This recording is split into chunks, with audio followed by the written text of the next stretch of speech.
This is Hannibal from the Hannibal TV.com with a Ring of Honor news report for you, July 26, 2019, with some notes that I've taken from the Wrestling Observer newsletter. The NWA's working relationship with Ring of Honor seems to have ended. They were supposed to have Nick Aldis defend his NWA title against someone from the Villain Club on the August 9th event in Toronto, but that match has now been pulled. Marty Scurll was supposed to announce the challenger at the July 20th show in Manhattan, but it never happened. Apparently, NWA Vice President David Lagana is no longer producing Ring of Honor video packages either, which he's been doing for months. Billy Corgan, who owns the NWA from the Smashing Pumpkins, has been talking about producing a weekly television show starting in the fall. If it's not going to be on television, it could be an internet television show. Right now, their YouTube channel has tens of thousands less subscribers than the Hannibal TV, so I am beating the NWA. The Death Before Dishonor pay-per-view is going to take place on September 27th in Las Vegas at Sam's Town Casino, with a TV taping at the same building the next afternoon. Those events are happening the same weekend. New Japan Pro Wrestling is doing their Northeastern tour in Ring of Honor buildings.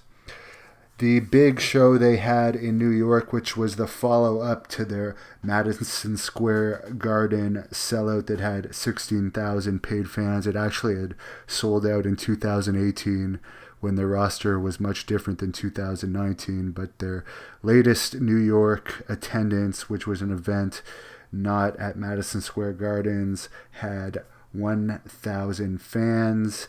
And according to Dave Meltzer, they haven't done less than 1,600 in that same building for many years. At first, I guess they were planning to just use the lower section of seats, but there was enough tickets bought at the last minute that they opened up the balcony. Meltzer brings up that he feels the Madison Square Garden show must not have been a big positive for Ring of Honor if they're returning to a venue now that they used to get 1,600 at, and coming off of a big sellout at Madison Square Garden, they're only drawing 1,000. So that might tell you something about how that show was received. Brody King and Flip Gordon were both injured at the New York event. I do not know the extent of their injuries, but they didn't work the show the next night. Ring of Honor, if you need a replacement for Brody King, just call me in. I think I'd be a more than suitable replacement. Ring of Honor has announced 3 UK dates in late October. This might be challenging for them because WWE's NXT UK is having a hard time drawing fans. They only had 800 people the first night and 700 people the second night of NXT's recent big UK tapings, and their house show numbers, I can only assume, are lower. Ring of Honor has released a new security policy. This is probably coming off of this incident that happened with Bully Ray in Portland, Oregon. According to this new policy, there's going to be a direct person of contact in charge of security, and if there are any issues, that person or the director of operations, director of production, or general manager is the person to contact. In other words, not another wrestler.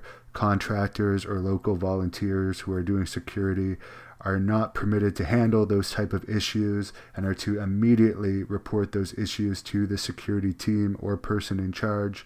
Under no circumstances can anyone be brought backstage for any reason whatsoever. If there's a reason for someone to be brought backstage who isn't approved ahead of time, explicit permission must go through the director of operations or the general manager. In specific, is if a fan is acting in a manner that crosses the line past having fun or hurting the environment and enjoyment of other fans, Security is not to respond or engage with the fan, but report the situation immediately. If the fan tries to attack a performer or crosses the rail, all attempts should be made to protect both the performer first and then the fan. Force should only be used when necessary until proper security or police can subdue the individual. Well, WWE should have listened to that when the guy jumped the rail and attacked Bret Hart at the Hall of Fame this past year, as nothing like that took place at all when that happens. And definitely when a fan crosses the barrier, even if a policy like that is in place, I will tell you from personal experience, it never ends up good for the fan. So do not try that. I have to tell you, fans out there, under no circumstances, jump the barrier. Thank you for watching the Hannibal TV.